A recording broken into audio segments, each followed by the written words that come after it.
नमस्कार। Sai college of teachers training ओनमा के ऑनलाइन क्लासेज में आपका स्वागत है। छात्रों, आज हम C3 learning and teaching subject में एक नया टॉपिक लेकर आपके सामने उपस्थित हुए हैं, जिसका नाम है सीखने की योजना की अवधारणा को समझना, understanding the concept of learning plan. इसके अंतर्गत हम देखेंगे पारंपरिक पाठ योजना को बदलकर सीखने की योजना का प्रयोग, यानी जो पहले से पाठ योजना, जो पहले से जिस विधि से पढ़ाई जा रही है, शिक्षा प्रदान की जा रही है, उसमें आधुनिकता लाना। तो सीखने की योजना की अवधारणा, सीखना क्या है, इसकी अवधारणा क्या है।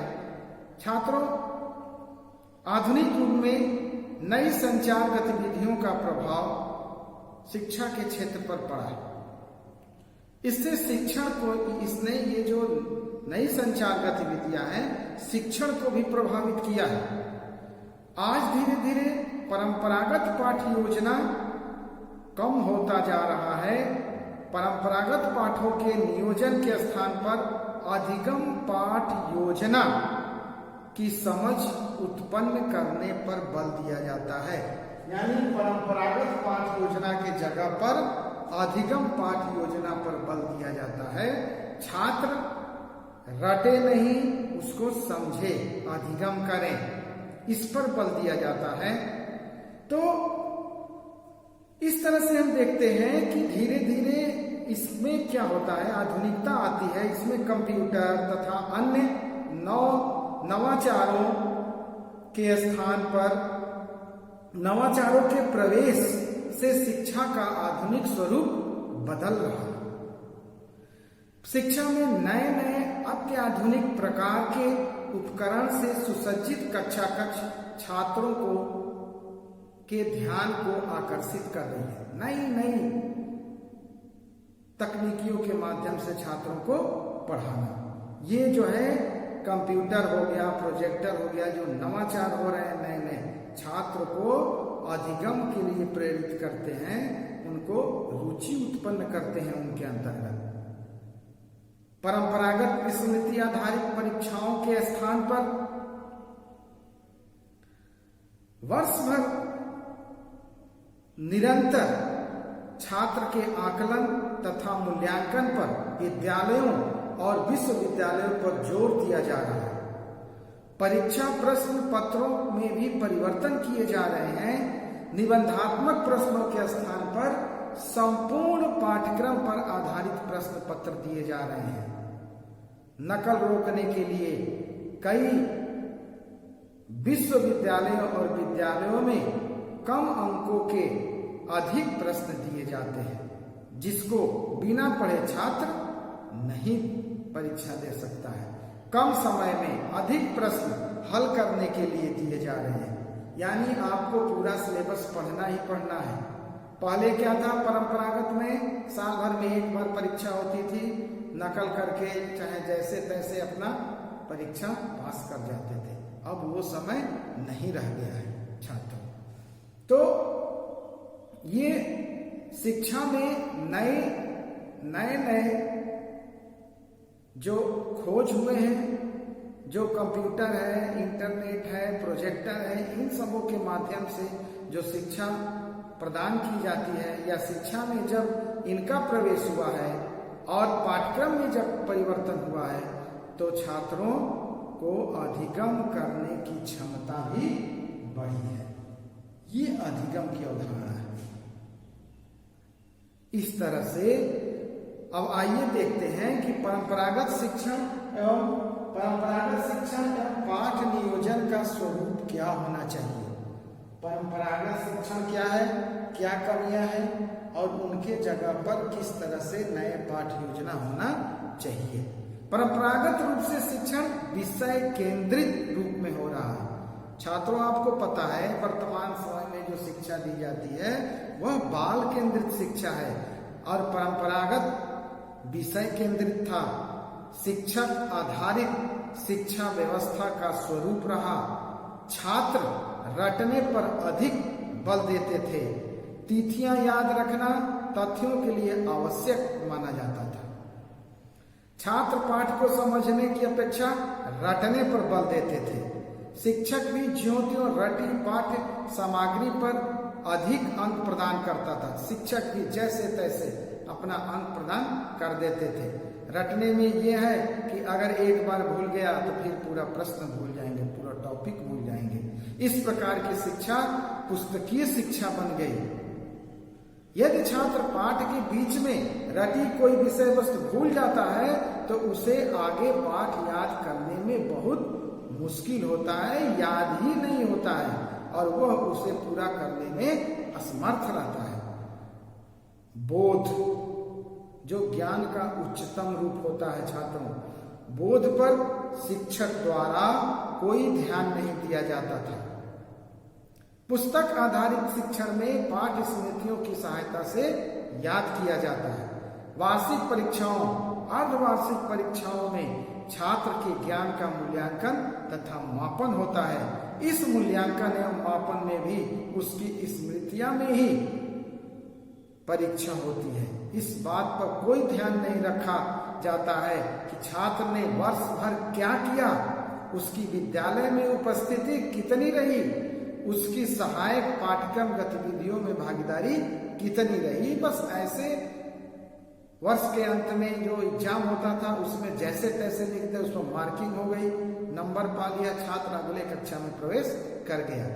इस प्रकार परंपरागत शिक्षण में वार्षिक परीक्षा के आधार पर ही अंक प्रदान करने की प्रवृत्ति के कारण छात्र संपूर्ण वर्ष विद्यालय के में से नदारत रहने लगे, विद्यालय में नहीं रहते थे। अंत में नकल के सहारे परीक्षाओं को उत्तीर्ण करने में यकीन करने लगे, जिससे छात्र का स्तर दिन पर दिन गिरता चला जा रहा। इसी बीच आधुनिक शिक्षा आई है। आधुनिक परिवेश में परंपरागत शिक्षण को कमियां के कारण आधुनिक अधिगम तथा बोध आधारित शिक्षा पर बल दिया जाने लगा। इसलिए आधुनिक शिक्षा पर विशेष बल दिया जाता है। छात्र पाठ्यक्रम, शिक्षण पद्धति तथा पाठ्य योजना और प्रश्न पत्रों की कमियों को दूर करने में सुधार लाने का प्रयास किया जा रहा है। परंपरागत शिक्षा व्यवस्था पुस्तकीय होने के कारण उसमें बोध पर अधिक ध्यान केंद्रित नहीं किया जाता है,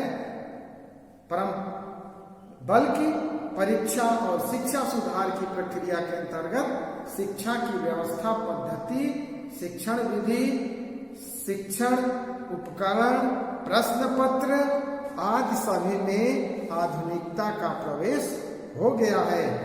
आज शिक्षा व्यवस्था पुस्तकों के साथ साथ इंटरनेट, कंप्यूटर आधारित भी होती जा रही है। शिक्षा में डिजिटल प्रवेश हो रहा है जो परंपरागत शिक्षा के स्वरूप को बदल रहा है। बदलना भी आवश्यक है। आइए देखते हैं कि जो आधुनिक शिक्षण है, ये तो हम समझ गए कि परंपरागत शिक्षा व्यवस्था कैसी थी और उस पर आधुनिक शिक्षा व्यवस्था कैसे हावी हो रही है और आधुनिक शिक्षा व्यवस्था का स्वरूप कैसा है, इस पर चर्चा करते हैं। आधुनिक युग में स्कूल भारी चुनौतियों का सामना कर रहा है। तेजी से जटिल समाज और तेजी से बदलने वाली प्रौद्योगिकी आधारित अर्थव्यवस्था के जवाब में स्कूलों का स्वरूप भी बदल रहा है। स्कूलों को हमारे इतिहास में सबसे अधिक विविध छात्र संगठनों को पहले से कहीं अधिक उच्च शैक्षणिक मापकों में शिक्षित करने के लिए कहा जा रहा है। आज यह जानने की आवश्यकता है कि आज मानकों के अनुसार सभी छात्रों को सिखाने के लिए शिक्षकों को क्या जानने की आवश्यकता है, शिक्षकों को क्या जानने की आवश्यकता है तथा शिक्षकों को किन विषयों और उप विषयों के बारे में पता होना चाहिए। आज के युग में सबसे पहले हमको इसके बारे में जानना है, उसके मानक के बारे में जानना है कि छात्रों को सिखाने के लिए शिक्षकों को क्या जानना चाहिए? आइए देखते हैं शिक्षकों को जानकारी क्या होनी चाहिए, उसके क्षेत्र क्या है जो शिक्षक छात्र को पढ़ाएंगे। वर्तमान समय में उन शिक्षक का स्वरूप क्या है, आइए देखते हैं। छात्रों, सर्वप्रथम शिक्षकों को अपने विषय को गहन एवं लचीले ढंग से समझने की आवश्यकता होती है। छात्रों को शिक्षक को अपने विषय पर कमांड होना चाहिए, विषय विशेषज्ञ होने चाहिए, ताकि वे छात्रों को उपयोगी संज्ञानात्मक मानचित्र बना सके, विचारों को एक दूसरे से जोड़ सके और उनकी गलत धारणाओं के बारे में उनसे वार्ता कर सके। शिक्षकों को यह भी देखने की आवश्यकता है कि विचार कैसे हर रोज नए क्षेत्रों से जुड़ते हैं। रोज नई नई विचारें, नए नए नियम, नई नई खोजें हो रही हैं, उसको हम किस तरह से अपने पाठ्यक्रम से जोड़ें। शिक्षार्थियों की बयानबाजी और क्रियाओं की व्याख्या करना और उनके उत्पादक अनुभवों को आकार देने के लिए बच्चों और किशोरों के विकास की समझ और विभिन्न डोमेनों में वृद्धि का समर्थन करने की भी शिक्षक की आवश्यकता है। छात्रों, आप देख रहे हैं कि शिक्षकों को किस विषय पर संवेदनशीलता से पूछताछ करने और छात्र की समस्याओं को ध्यान से सुनने तथा छात्र के काम पर सतर्कता पूर्वक विचार करने की आवश्यकता होती है। यानी बाल केंद्रित शिक्षा होनी चाहिए। बाल केंद्रित शिक्षा की बात कही गई है। छात्रों, बालक को किस तरह से क्या आवश्यकता है, क्या पूछना चाहता है, क्या जानना चाहता है, शिक्षक को यह जानना जरूरी है। शिक्षक को अपने छात्रों को जानकारी और ज्ञान के स्रोतों से जोड़ने के लिए पाठ्यक्रम संसाधनों और तकनीकों के बारे में जानने की आवश्यकता होती है। पाठ्यक्रम संसाधन एवं तकनीक के बारे में जानने की आवश्यकता होती है, जो उन्हें विचारों का पता लगाने, जानकारी हासिल करने और संश्लेषण करने और समस्याओं को हल करने की अनुमति प्रदान करती है। शिक्षक को अपने छात्र को जानकारी और ज्ञान के स्रोतों से जोड़ने के लिए पाठ्यक्रम है और तकनीकी के बारे में जानने की आवश्यकता होती है। पाठ्यक्रम क्या है? पाठ्यक्रम से संबंधित जो भी तकनीकी का प्रयोग करना है शिक्षक को, उसके बारे में शिक्षक को कंप्लीट जानकारी होनी चाहिए। इस तरह से छात्रों के बीच बातचीत किस तरह से किया जाए, ये भी शिक्षकों को जानकारी होनी चाहिए। अन्य शिक्षकों के साथ सहयोग कैसे लिया जाए तथा स्कूल एवं घर में सहायक अनुभवों को आकार देने के लिए माता पिता के साथ किस तरह कार्य करें, इन सभी बातों को जानने की आवश्यकता होती है। यानी शिक्षक का मनोवैज्ञानिक दृष्टिकोण भी होना चाहिए। उसका दृष्टिकोण मनोवैज्ञानिक होना चाहिए। छात्र क्या चाहता है, किस तरह से समझना चाहता है, सभी चीजों के बारे में उसको जानना चाहिए। तो ये हो गया शिक्षक की जानकारी के क्षेत्र। शिक्षक को मनोवैज्ञानिक दृष्टिकोण अपने अंदर डेवलप करना चाहिए। अब देखते हैं कि शिक्षण सीखने की जो नई रणनीतियों की जानकारी की आवश्यकता। आप देख रहे हैं कि शिक्षण अध्ययन करके भी अपने ज्ञान को सर्वोत्तम बना सकते हैं। अत्याधुनिक प्रकार का ज्ञान प्राप्त करने के लिए शिक्षक को ऐसे अभ्यासों का विकास करना चाहिए जो छात्रों ने स्वयं अनुभव किए। ठीक, वे अन्य शिक्षकों का सहयोग करें। कौन? शिक्षक अध्ययन करके अपने ज्ञान को सर्वोत्तम बनाएं, अन्य शिक्षकों का सहयोग करें। छात्र तथा अन्य शिक्षकों का कार्य बारीकी से देखकर भी अपने ज्ञान का सर्वोत्तम स्वरूप दे सकते हैं। छात्र वे देखते हैं या क्या अनुभव दूसरों से साझा कर रहे हैं। इस प्रकार की पढ़ाई अनुभव से होती है। कक्षाओं में यह सब नहीं सिखाया जाता है, अभ्यास से भी उसको सुदृढ़ बनाया जाता है। छात्रों, वर्तमान समय में बेहतर अधिगम के लिए बेहतर सेटिंग्स चलाए जाते जा रहे हैं। संयुक्त राज्य अमेरिका में शिक्षा के 300 से अधिक स्कूलों ने एक सीखने पर कार्यक्रम बनाया है, जो परंपरागत 4 वर्षीय स्नातक डिग्री कार्यक्रम से अलग ढंग से विस्तार किया गया है। इस तरह से आप देख सकते हैं कि शिक्षक किस तरह से अपने ज्ञान का सर्वोत्तम रूप दे सकते हैं। विषय विशेषज्ञ होना चाहिए। छात्रों, इतना आप समझ गए होंगे। अब हम देखते हैं कि शिक्षण सुधारने में उपयोगी व्यावसायिक विकास की प्रमुख रणनीतियां क्या क्या होनी चाहिए। पहला है शिक्षण मूल्यांकन और निरीक्षण के ठोस कार्य में अनुभवी तथा आकर्षक शिक्षक सीखने की प्रक्रियाओं को रोशन करते हैं। दूसरा, प्रतिभागियों ने सवाल जवाब और प्रयोग के साथ कार्य वाली शिक्षण नीतियां। तीसरा है सहयोगी शिक्षकों के मध्य ज्ञान को साझा करना। चौथा है शिक्षकों को अपने छात्रों के साथ कम से कम जुड़कर कार्य करना। पांचवा, विषय वस्तु तथा शिक्षण विधियों में परिवर्तन लाना। छठा, गहन अभ्यास और विशिष्ट समस्याओं के समाधान के लिए समस्या का समर्थन करना। और सातवां, स्कूल परिवर्तन के अन्य पहलुओं से जुड़ा। ये हो गए शिक्षण सुधारने में उपयोगी व्यावसायिक विकास की प्रमुख रणनीतियां। छात्रों, आज हम देखेंगे, अगला हमारा टॉपिक है परंपरागत पाठ का स्वरूप एवं अधिगम पाठ की अवधारणा। परंपरागत पाठ का स्वरूप, परंपरागत पाठ का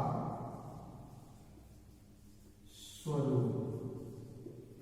परंपरागत पाठ के बारे में आपने जाना, तो परंपरागत पाठ का स्वरूप एवं अधिगम पाठ की अवधारणा आप देखेंगे। इसमें अधिगम पाठ की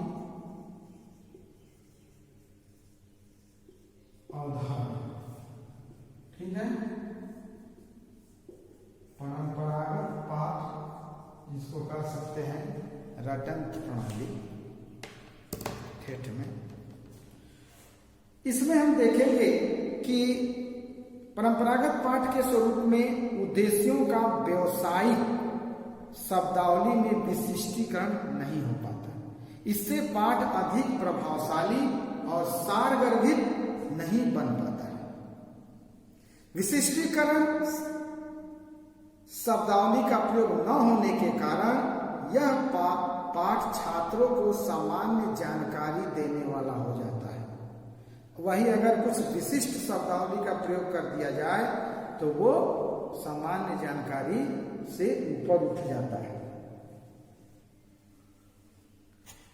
परंपरागत पाठ अधिकतर चले आ रहे हैं, परंपरा पहले से, ट्रेंड बदलना है।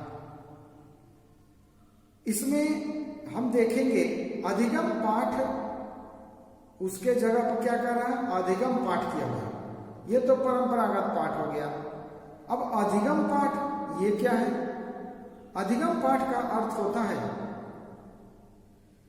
पाठ में विशिष्ट शब्दावली का प्रयोग हो तथा साथ ही उसे तकनीकी की सहायता से या अन्य शिक्षण उपकरणों की मदद से एक सारगर्भित उपयोगी सुसंगत पाठ में परिवर्तित कर दिया जाए। परंपरागत में उसमें क्या कर दीजिए, तकनीकी की सहायता ले लीजिए, अन्य शिक्षण उपकरण की मदद ले लीजिए, जिससे एक सारगर्भित विषय वस्तु हो जाता है, उपयोगी हो जाता है, एक सुसंगठित पाठ हो जाती है। इस तरह की पाठ्य सामग्री बालकों में जिज्ञासा उत्पन्न करती है, बोरियत महसूस नहीं होता है, रुचि पूर्वक विद्यार्थी उस चीज को पढ़ते हैं। ये है अधिगम पाठ। फिर है कक्षा का विस्तृत आकार। छात्रों, परंपरागत पाठ के स्वरूप में एक बहुत ही जो पहले से चला कक्षा का विस्तृत आकार, कक्षा का विस्तृत आकार, wider size of the classroom. विस्तृत आकार मीन्स बहुत बड़ा क्लास, बहुत सारे बच्चे। तो अगर बहुत सारे बच्चे हैं तो शिक्षक उस चीज को सभी बच्चों तक अपनी विषय वस्तु को नहीं पहुंचा सकते। अगर उसी में आधुनिक प्रणाली डाल दी जाए, जिसे प्रोजेक्टर के माध्यम से पढ़ाया जाए, तो कितना भी बड़ा क्लास हो, सभी छात्र कंसंट्रेट होकर सुनेंगे, जानेंगे। तो छात्रों, पाठों में कक्ष का आकार विस्तृत होता है। किसमें? परंपरागत पाठ। इस कारण शिक्षक छात्रों की संख्या अधिक होने के कारण शिक्षण की प्रति छात्र क्या हो जाते हैं? निरुत्साहित होते हैं। वे संपूर्ण कक्षा तक न तो अपनी आवाज पहुंचा पाते हैं और न ही व्यक्तिगत तौर पर छात्रों से परिचित हो पाते हैं। यदि कक्षा का आकार बड़ा है और शिक्षक को 50 से 100 छात्रों को पढ़ाना है, तो ऐसी स्थिति में छात्रों में अधिगम की अवधारणा का बोध करना चाहिए। शिक्षण कक्ष को तकनीकी की मदद से इस प्रकार परिवर्तित किया जा सकता है जिसमें आधुनिक उपकरणों का प्रयोग कर कक्षा के सभी छात्रों तक शिक्षण को पहुंचाया जा सके।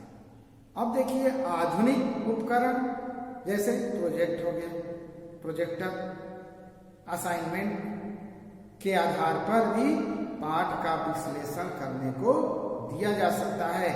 यदि यंत्रों का प्रयोग करके तथा ऑडियो वीडियो टेप का प्रयोग करके भी पाठ को समझ विकसित की जाती है। तो ये हो गया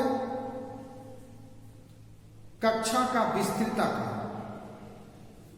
अब है तत्काल प्रतिपुष्टि, लैक ऑफ इमीडिएट फीडबैक। परंपरागत शिक्षा में तत्काल प्रतिपुष्टि नहीं मिलती है। परंपरागत शिक्षा में क्या होता है? एग्जाम वर्ष के अंत में होता है, तो प्रतिपुष्टि उस समय मिलेगा। आधुनिक में जैसे सूक्ष्म शिक्षा में आप देखिए बताया गया है, तुरंत फीडबैक मिलता है, या अभी सेमेस्टर वाइज जो एग्जाम होते हैं, अभी जो शिक्षा प्रणाली है उसमें फीडबैक तुरंत मिलता है। तो तत्काल प्रतिपुष्टि का अभाव रहा किसमें? परंपरागत शिक्षा। परंपरागत शिक्षण में तत्काल प्रतिपुष्टि की कोई व्यवस्था नहीं है। शिक्षक कक्षा में पढ़ाता है, पढ़ाने के पश्चात वह छात्राध्यापक के कार्यों का शिक्षण प्रशिक्षण के दौरान निरीक्षण करता है और उसके बाद ही पृष्ठपोषण देता है। और वो निरीक्षण कब करता है? जब एग्जाम होता है तब करता है। इस प्रकार के पृष्ठपोषण से छात्राध्यापकों को तत्काल अपनी कमियों की जानकारी नहीं होती है और वे उन कमियों को तत्काल सुधार भी नहीं कर पाते हैं।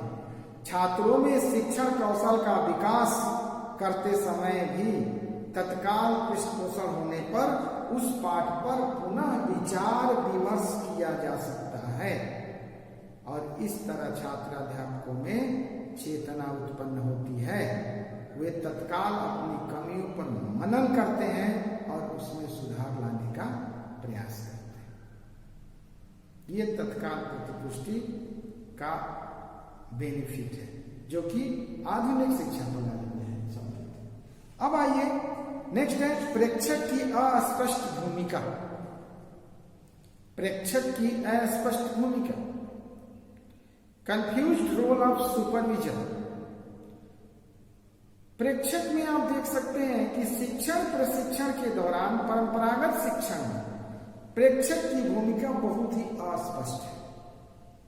वह पाठ के नियोजन पर अपना ध्यान केंद्रित करता है तथा किसी भी विषय पर बहुत स्वच्छता से कुछ नहीं कर पाता। इसमें कई चीजों में छात्र बहुत दुविधात्मक स्थिति में रहते हैं। शिक्षक पाठ के एक एक प्रकरण पर छात्र की समझ का विकास नहीं कर पाता और कई बातों में निरुत्तर भी हो जाते हैं। छात्र भी कई बार शिक्षकों के साथ उचित तरीके से पेश नहीं आते। वे शिक्षक के ज्ञान का आकलन अपनी तरह से करने लगते हैं। कुछ शिक्षक चीजों को बहुत स्पष्ट रूप से प्रस्तुत नहीं कर पाते हैं। इससे कई बार निरीक्षक या शिक्षक की भूमिका उतनी प्रभावशाली नहीं हो पाती और जो सीला नहीं हो पाता है जो छात्र को प्रभावित कर सके। इस प्रकार उनके व्यवहार में अस्पष्टता आ ही जाती है। इसलिए प्रेक्षक की अस्पष्ट जो भूमिका है उसको स्पष्ट होना चाहिए जो कि आधुनिक शिक्षा प्रणाली में। नेक्स्ट टॉपिक है कक्षा कक्ष अंतःक्रिया में कमी। कक्षा कक्ष अंतःक्रिया में कमी, लैक ऑफ क्लासरूम इंटरेक्शन। परंपरागत शिक्षण प्रक्रिया में शिक्षण के दौरान कक्षा कक्ष में अंतःक्रिया अध्ययन वस्तुनिष्ठता पूर्ण नहीं किया जाता। पाठ प्रक्रिया शिक्षण सदैव व्याख्यान आधारित होते हैं। इसमें शिक्षण कौशल के उपयोग पर बल दिया जाता है। पाठ पढ़ाने के दौरान शिक्षक कई बार छात्रों से बीच बीच में प्रश्न भी पूछते हैं, परंतु छात्र और शिक्षक की अंतःक्रिया में कमी रहती है। इस प्रक्रिया में शिक्षण में विषय वस्तु को विशेष महत्व दिया जाता है। आइए देखते हैं कि आधुनिक पाठों का अधिगम कराते समय बालक की रुचियों तथा कौशलों को ध्यान में रखा जाता है। शिक्षण मनोवैज्ञानिक विधियों का शिक्षण में प्रयोग करते हैं। छात्र भी परिवर्तित स्थितियों के अनुसार शिक्षा प्राप्त करते हैं। आधुनिक शिक्षण प्रक्रिया में छात्र और शिक्षक अंतःक्रिया पर विशेष बल दिया जाता है। छात्र भी शिक्षक के साथ विचार विमर्श करते हैं और शिक्षक भी छात्रों की समस्याओं को सुनते हैं तथा उन समस्याओं को दूर करने का प्रयास भी किया जाता है। कक्षा कक्ष अंतःक्रिया ये है। तो परंपरागत शिक्षण में कक्षा कक्ष अंतःक्रिया में भी कमी थी। नेक्स्ट है शिक्षण प्रक्रिया जटिल, कॉम्प्लेक्स टीचिंग प्रोसेस। पारंपरिक शिक्षण प्रक्रिया जटिल होती है।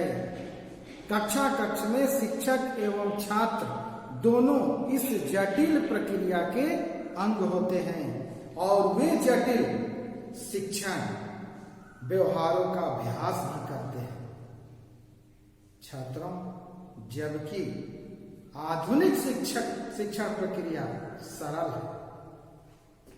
मनोवैज्ञानिक नियमों को ध्यान में रखकर बनाई जा रही है। आधुनिक पाठों को भी वस्तुनिष्ठ तरीके से तैयार किया जा रहा है। समय समय एवं समय सारणी और कालांशों का विभाजन भी मनोवैज्ञानिक तरीके से किया जा रहा है। छात्रों के ज्ञान तथा बोध को बढ़ाने का हर संभव प्रयास किया जा रहा है। तो छात्रों, ये रहा परंपरागत पाठ का स्वरूप एवं अधिगम पाठ की अवधारणा। ठीक है, इसके बाद हम आते हैं समय सारणी निर्माण का प्रमुख सिद्धांत। पहला है, आप जानते हैं छात्रों कि समय सारणी विद्यालय के लिए, छात्र के लिए और शिक्षक के लिए, सबके लिए महत्वपूर्ण है। अब हम देखेंगे कि समय सारणी का निर्माण कैसे होना चाहिए, इसमें किन किन बातों का ध्यान रखना चाहिए। पहला है विभागीय नियमों का पालन करना, यानी समय सारणी बनाते समय विभागीय नियम यानी शिक्षा विभाग के विभिन्न नियमों का पालन करना चाहिए।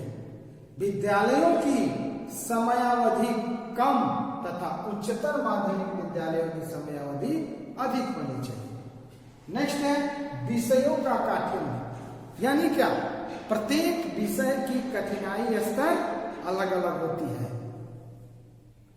कठिन विषयों को समय सारणी में अपेक्षाकृत अधिक महत्व दिया जाता है, जबकि कठिन विषयों को समय सारणी में अधिक समय देने से छात्र उसको भली भांति समझते हैं तथा उनका शिक्षण उस समय रखा जाना चाहिए जब बालक कम थकान अनुभव करते हैं। नेक्स्ट है साधनों की उपलब्धता। साधनों की उपलब्धता, समय सारणी बनाते समय सभी उपलब्ध मानवीय एवं भौतिक साधनों का ध्यान रखना चाहिए,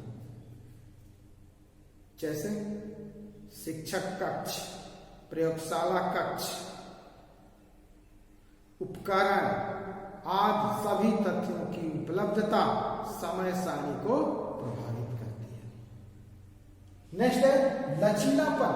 समय सारणी में लचीलापन होना चाहिए, यानी आवश्यकता अनुसार उसमें परिवर्तन भी किया जाना चाहिए और विद्यालय का उस पर उस परिवर्तन का प्रभाव भी नहीं दिखना चाहिए। तो लचीलापन होना चाहिए। समय सारणी ऐसी बनाई जाए जिसमें आवश्यकता पड़ने पर सरलता से परिवर्तन किया जा सके और इन भावी परिवर्तनों का विद्यालय की संपूर्ण व्यवस्था पर कोई विशेष प्रभाव नहीं पड़ना चाहिए। एंड नेक्स्ट है थकान का ध्यान। थकान किसका थकान? बालक का थकान, शिक्षकों का थकान का भी ध्यान रखना चाहिए। कुछ विषय अधिक थकान उत्पन्न करते हैं, जबकि कुछ विषय रोचक होते हैं।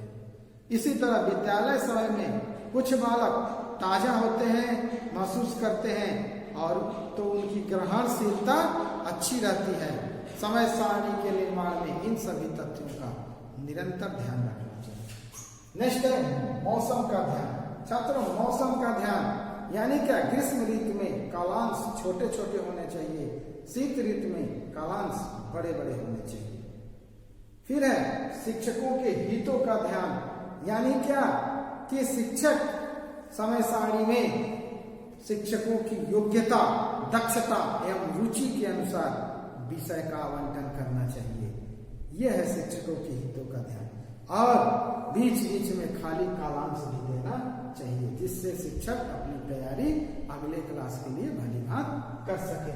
व्यापकता, समय सारणी में व्यापकता होनी चाहिए, यानी सभी विषयों के आवश्यक उप विषय कि प्रत्येक कालांश में विषयों की विविधता होनी चाहिए। उप विषयों तथा अन्य सहगामी क्रियाओं को पूर्ण एवं स्पष्ट व्यवस्था होनी चाहिए। तो ये व्यापकता हो गया। उप विषय हो, सहाय पाठ्य सहगामी क्रिया हो, सबका उसमें समय सारणी में सम्मिलित होना चाहिए। विभिन्नता का सिद्धांत। छात्रों, समय सारणी में विविधता एवं विभिन्नता लानी चाहिए। इसका अर्थ यह है कि प्रत्येक कालांश में विषय की विविधता होनी चाहिए। दो समान प्रकृति के विषय लगातार दो कालांश में नहीं पढ़ाए जाने चाहिए, लेकिन प्रयोगात्मक कालांश पर यह नियम लागू नहीं होता। एक ही विषय के प्रयोगात्मक शिक्षण के लिए दो लगातार कालांश हो सकते हैं। तो छात्रों, ये रहा समय सारणी निर्माण के प्रमुख सिद्धांत। तो आज हम छात्रों सीखने की योजना की अवधारणा को भली भांति समझे। आप लोग भी समझ लिए होंगे। अब आज का इतना ही। धन्यवाद।